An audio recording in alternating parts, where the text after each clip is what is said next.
Fears that 10,000 retired Dallas police officers and firefighters are about to see their pensions vaporize fueled a march in downtown Dallas today. Fox 4's Lori Brown joins us now with a message they hope to send the mayor, who they say is personally trying to kill their pension. Lori. Beating the drum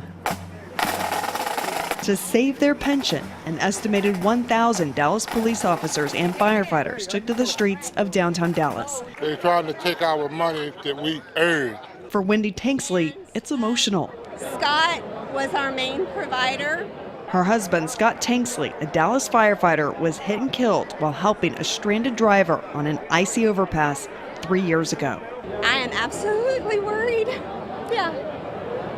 I'm sorry. Dallas Police Association President Sergeant Mike Mata believes the mayor has no desire to save the pension. By his actions, it has become obvious that his true intentions are to collapse the pension, casting over 7,000 men and women of the Dallas and Police Fire out into the cold without a pension.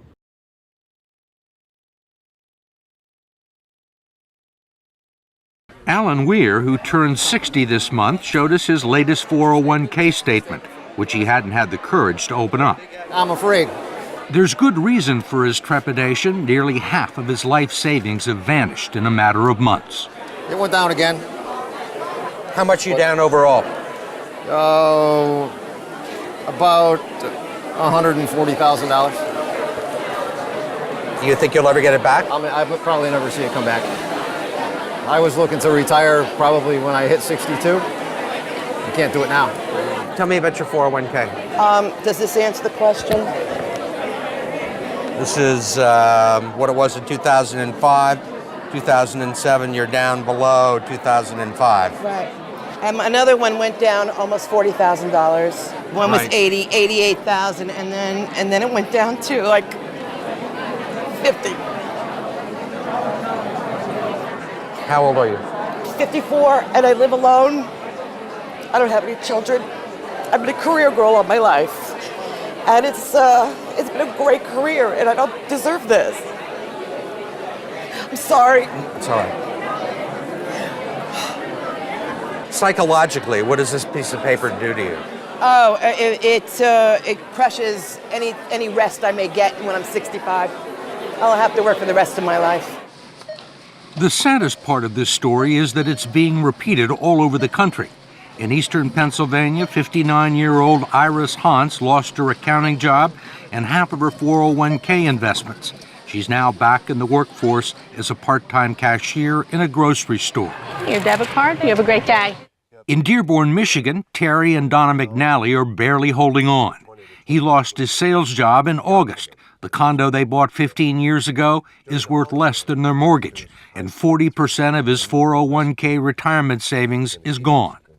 Donna is the main provider now. Let me hear you count to 10. Can you count to 10? 1, 2, running a daycare center out of their home. 6, 7, 8, 9, 10. Terry considers himself fortunate to have found part-time work greeting the bereaved at a funeral home and making lattes at Starbucks. There you go. We can't live our vision of our dream of retirement. That's the worst part. Many people can't. What kind of a retirement plan allows millions of people to lose 30 to 50% of their life savings just as they near retirement?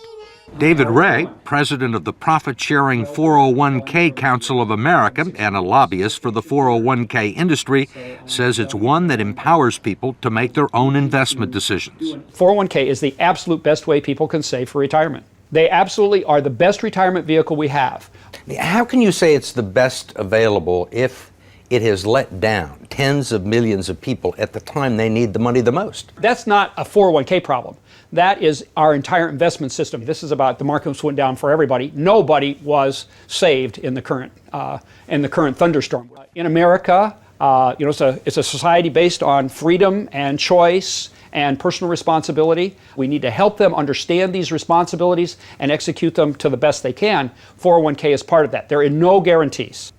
What about the people who are 63 or 64? A lot of those people were thinking about retiring. Well, and now they aren't. Well, I mean, a lot of them were retired and have to go back into the workforce. But in fact, the 401k plans that have become the primary source of retirement income for 60 million Americans were never designed to be retirement plans in the first place. The idea was that workers would make voluntary contributions and employers would match a portion of them. The taxes would be deferred until the employee reached the age of 59 and a half. It was supposed to supplement the two traditional income streams for retirees, Social Security and pensions, one leg of a three-legged stool that would support American workers into their golden years. But it didn't turn out that way. The three-legged stool, if you will, has gone to two legs and it's wobbly.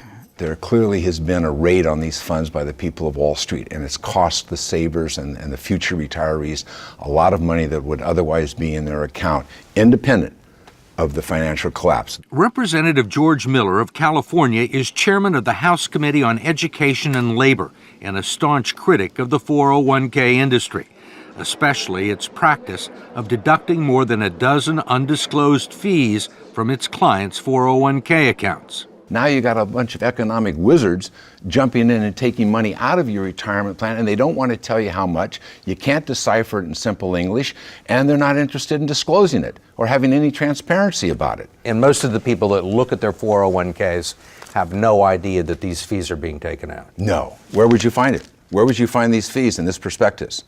You can look on any page you want, and when you're all done reading it, and you will find some of the fees and the commissions here, but you won't find them all, and I bet you won't find half of them. There are legal fees, trustee fees, transactional fees, stewardship fees, bookkeeping fees, finder's fees, and the list goes on and on. Miller's committee has heard testimony that they can eat up half the income in some 401k plans over a 30-year span, but he has not been able to stop it. We tried to just put in some disclosure and transparency in these fees, and we felt the full fury of that financial lobbying. David Ray, a lobbyist for the 401k industry, says he favors disclosing the fees, but his partners in the financial industry don't. You think most people know these fees exist? I think they know that there are fees. They don't know exactly how large they are. Why do you think the financial services industry is opposed to fee transparency? I don't know that they're opposed to it. I think the issue is... You don't think they're opposed to it? Well, they want to keep... You're a lobbyist in Washington, right? You know they're opposed to it. George Miller hasn't been able to get a bill to the floor. I think they want to keep the systems as simple and not make changes. They like the way things are, and whenever you push people out of their comfort zones, you know, it's an issue. I mean, they're comfortable with the situation because they're making a ton of money, or they have made a ton of money. Well, and their systems are set up in certain ways. You know, this is going to be a big change. We wanted to ask David Ray, who's been so bullish on 401k plans, one last question about what the future holds for people like Terry and Donna McNally and Kathleen Coleman, who you met at the beginning of this story. Dedicated, loyal, I can be there, there's nothing standing in my way. Thank you. Need a babysitter? Most of the people that we've talked to are 50 and 60 years old, right, and have sustained these losses, say there is no way they're ever going to make them back. Right. Do you agree with that? I think we have to be truth tellers.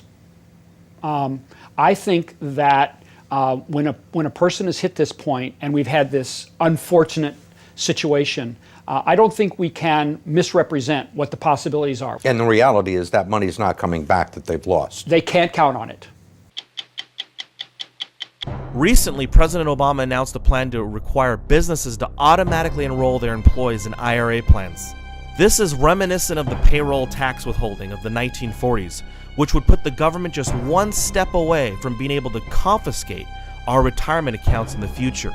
Obama is already selling a MIRA, telling Americans it would be an account with good returns and no risk. In October of 2010, the National Seniors Council stated, "A recent hearing sponsored by the Treasury and Labor Departments marked the beginning of the Obama administration's efforts to nationalize the nation's pension system and to eliminate private retirement accounts, including IRAs and 401k plans." They'll do what they think is necessary, and they'll use force, and they'll use intimidation, and they'll use guns, because you can't challenge the state. They're quite capable the people I know in Washington are saying, well, you got to save the country. You can buy treasury bills from now on. So, no, I think that's very possible.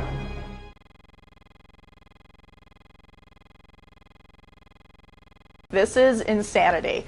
People who put money into their 401ks do it so they can get away from the government. They do it because they know that Social Security, which is something that was set up by the government to help manage people's money, to help people in retirement, they know that Social Security is not going to be there. So what do? They put this into their 401k, and now the government's saying, well, look at all of this money over here. Maybe we can use it to our advantage. But the fact is that they shouldn't be touching it because, like you just mentioned, anytime they touch something private, it turns into a complete disaster. And this will give the government the ability to borrow more, which means spend more money, which is the last thing they should be doing. All right, Katie, a couple of issues for me. It sounds like they want to manage it the way they've managed or mismanaged the Social Security Trust Fund. Mm-hmm. Well, yeah, I mean, that's exactly what the government does. So the Social Security system was set up, as everyone knows, to pay for your, some of your retirement when you get older. But the fact is that that's been a slush fund for other programs. The whole lockbox notion has never worked, and now that money's not going to be there. And so they're looking at the 401k as essentially doing the same thing. And let's not forget, this isn't the first time the government's been eyeing the 401k system. Just a year ago, they looked at it in terms of maybe getting rid of some tax incentives that were good for people that encouraged people to save. But in the long run, this is only going to create more problems because people put money in a 401k to be private, to make sure that they're okay and away from government and dependent on the government when they retire. But this will only, if the government touches it, allow them to be more dependent on the government, which we just can't afford.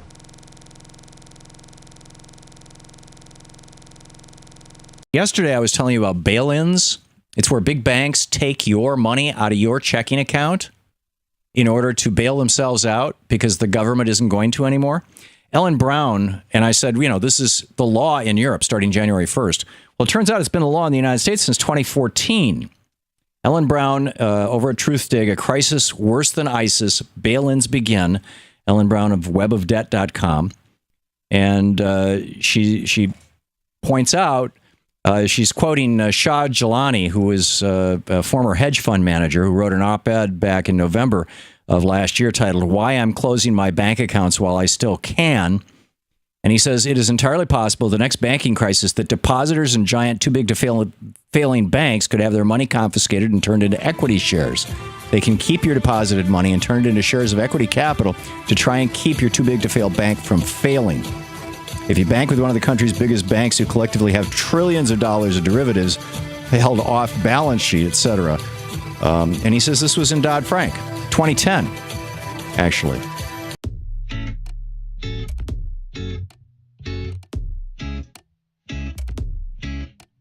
The sunshine feels like rain on my skin. The same song is playing.